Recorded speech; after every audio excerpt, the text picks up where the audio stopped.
สบายดีพี่น้องที่หักในองค์พระผู้เป็นเจ้ายินดีต้อนรับพี่น้องเข้าสู่พอดแคสต์ของคริสตจักรไสยสนะของพวกเฮาและมื้อนี้ก็เป็นอีกมื้อนึงที่พวกเฮาจะมาฟังพระคำของพระเจ้าในตอนเช้านำกัน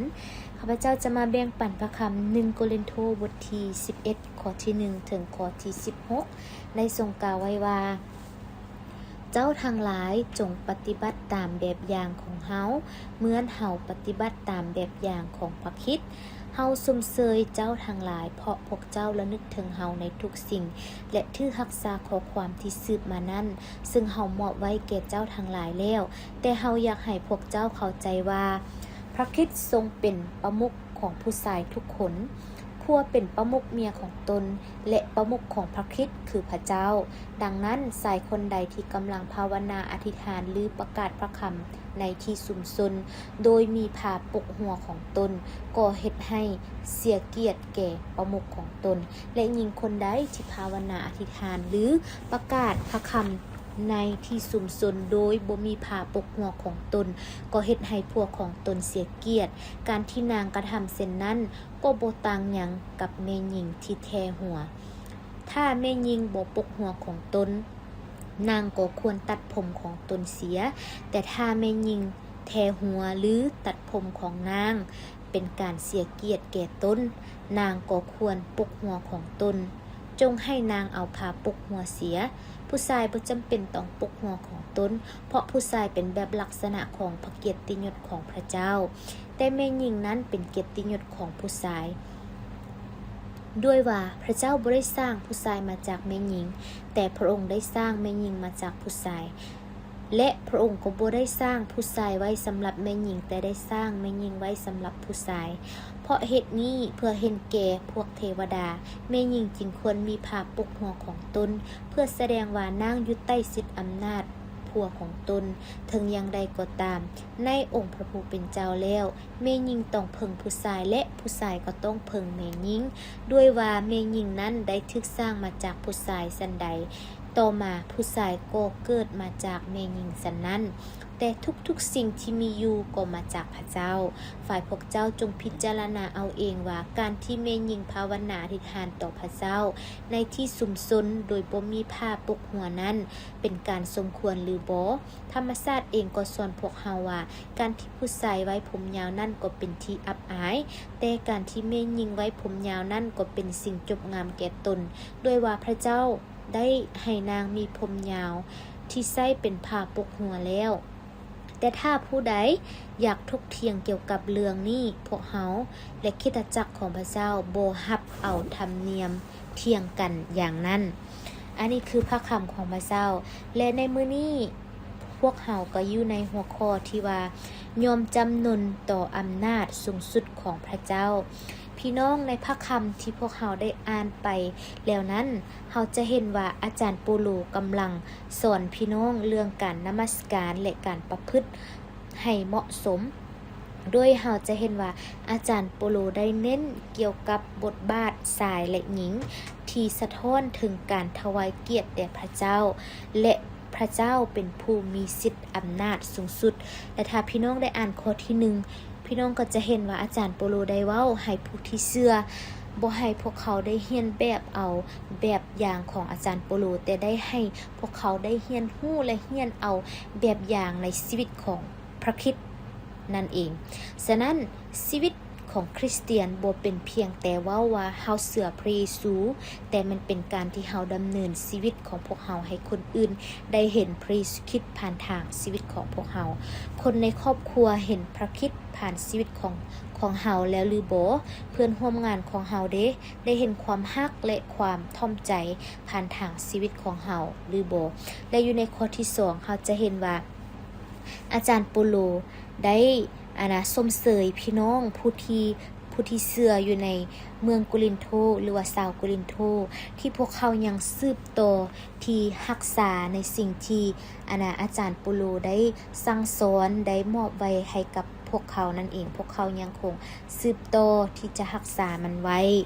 แล้วก็สืบต่อที่จะดำเนินชีวิตในทางที่สัตย์ซื่อและอยู่ในข้อที่3และข้อที่6 อยู่ในนี้เนาะว่าจงเข้าใจเรื่องสิทธิอำนาจและลำดับที่พระเจ้าทรงกำหนดไว้อยู่ในข้อที่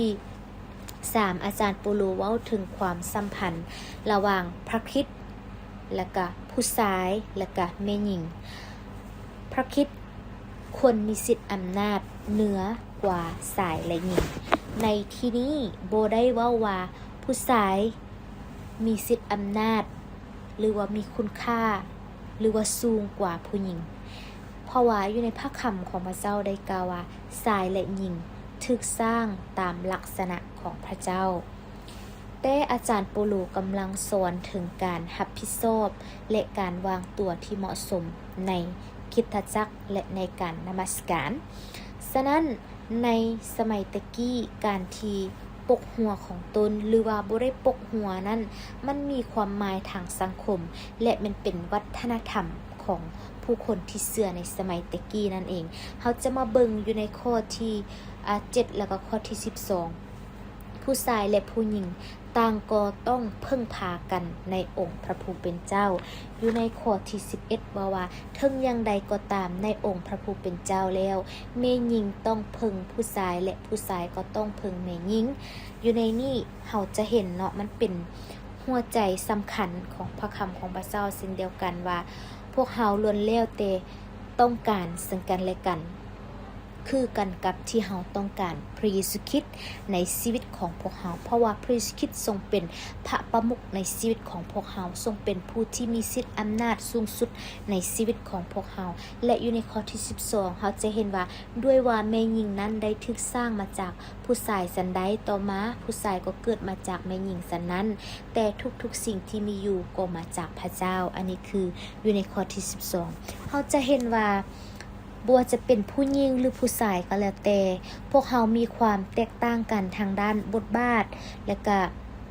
แต่ก็บ่ได้หมายความว่าผู้ชายจะบอกว่าเฮาบ่ได้ต้องการที่จะพึ่งพาผู้หญิงและผู้หญิงก็บ่สามารถที่จะว่าเฮาบ่ต้องการที่จะพึ่งพาผู้ชายฉะนั้นเพราะว่าพระเจ้าทรงได้สร้างพวกเฮามาและได้ออกแบบลักษณะของพวกเฮาในแบบลักษณะของพระเจ้าพระเจ้าได้สร้างหญิงและชายเพื่อที่จะรับใส่พระเจ้าร่วมกันคือกันกับอยู่ในโบสถ์ของพวกเฮาอยู่ในโบสถ์ศาสนาของพวกเฮาการรับใส่พระเจ้าพวกเฮาต้องการซึ่งกันและกันบ่ว่าจะเป็นแม่หญิงหรือผู้ชายก็แล้วแต่การรับใส่พระเจ้าเฮาต้องการซึ่งกันและกันก็คือต่างคนต่างมีของประทานและมีหน้าที่ที่จะรับใส่พระเจ้าที่แตกต่างกันไปฉะนั้นบ่มีไผที่จะใหญ่กว่าไผแต่ว่าเป็นพระคริสต์อีกต่างหากที่เป็นผู้ที่ใหญ่กว่าพวกเขายิ่งใหญ่และมีสิทธิอำนาจเหนือกว่าพวกเขาและอยู่ในข้อที่13ข้อที่16ทุกสิ่งในการที่เฮานมัสการเฮาควรเฮ็ดอย่างมีเกียรติและเหมาะสมในนี้อาจารย์ปูโลได้เว้าถึงกันแต่งกายและธรรมเนียมทางสังคมในเวลานั้นสิ่งที่สำคัญการที่เฮานมัสการพระเจ้ามันบ่แม่นเวลาที่เฮาจะแสดงตัวหรือเรียกร้องสิทธิของตนเองฉะนั้นทุกๆสิ่งที่เฮาเฮ็ดเฮาควรเฮ็ดให้เป็นที่สรรเสริญและนมัสการองค์พระผู้เป็นเจ้าเฮาควรที่จะถามตนเองว่าสิ่งที่เฮาเฮ็ดนั้นมันได้ถวายเกียรติแด่พระเจ้าหรือบ่การแต่งตัวของเฮาการประพฤติของเฮานั้นได้แสดงให้คนอื่นเห็นพระเยซูคริสต์ผ่านทางชีวิตของเฮาหรือบ่หรือเฮากำลังแสวงหาเกียรติของเฮาเองหรือว่าเฮากำลังแสวงหาพระเจ้าในชีวิตของพวกเฮาบทเรียนที่พวกเฮาได้เห็นรู้ในมื้อนี้ก็คือในทุกสิ่งที่เฮาเฮ็ดบ่ว่าจะเป็นการนมัสการพระเจ้าการรับใช้พระเจ้าก็แล้วแต่ให้เฮาที่จะเฮ็ดสิ่งนี้เพื่อถวายเกียรติแด่พระเจ้าการที่เฮารับใช้พระเจ้าพวกเฮาล้วนแล้วแต่ต้องการซึ่งกันและกันบ่ว่าจะเป็นแม่หญิงหรือผู้ชายก็แล้วแต่เฮาล้วนแล้วแต่ต้องการซึ่งกันและกันและเฮาทุกคนก็มาจากพระเจ้าเพราะพระเจ้าได้สร้างเฮามานั่นเองและเฮาก็ต้องการพระเยซูคริสต์เพราะว่าพระเยซูคริสต์ทรงเป็นพระประมุขในชีวิตของพวกเฮาเพราะว่าพระเยซูคริสต์ทรงเป็นผู้ที่มีสิทธิอำนาจเหนือชีวิตของพวกเฮานั่นเองให้เฮาร่วมใจกันอธิษฐาน พระเจ้าขอบคุณพระองค์สำหรับในมื้อนี้ขอบคุณพระเจ้าสำหรับพระคำของพระเจ้าที่ได้มาถึงชีวิตของผู้ลูกพระเจ้าขอบคุณพระองค์ที่พระคำของพระเจ้าได้ย้ำเตือนผู้ลูกว่าให้ผู้ลูกที่จะเรียนแบบลักษณะหรือว่าชีวิตของพระเยซูคริสต์ที่จะมาใช้ในชีวิตของผู้ลูกด้วยที่ผู้ลูกจะบ่เรียนเอาแบบจากมนุษย์แต่จะเรียนเอาแบบจากพระเยซูคริสต์นั่นเองพระเจ้าขอบคุณพระองค์ที่ได้เตือนผู้ลูกว่าการรับใส่พระเจ้าอยู่ในโบสถ์อยู่ในวิหารของพระเจ้าการนมัสการพระเจ้าการรับใช้ต่างๆบ่ว่าจะเป็นแม่หญิงหรือผู้ชายก็แล้วแต่ผู้ลูกล้วนแล้วแต่ต้องการที่จะพึ่งพาซึ่งกันและกันเพราะผู้ลูกมาจากพระเจ้าเพราะพระเจ้าเป็นผู้ที่สร้างผู้ลูกมาบ่มีคนใดที่สำคัญกว่าอีกคนหนึ่งแต่ว่าผู้ลูกทุกคนล้วนแล้วแต่สำคัญผู้ลูกทุกคนล้วนแล้วแต่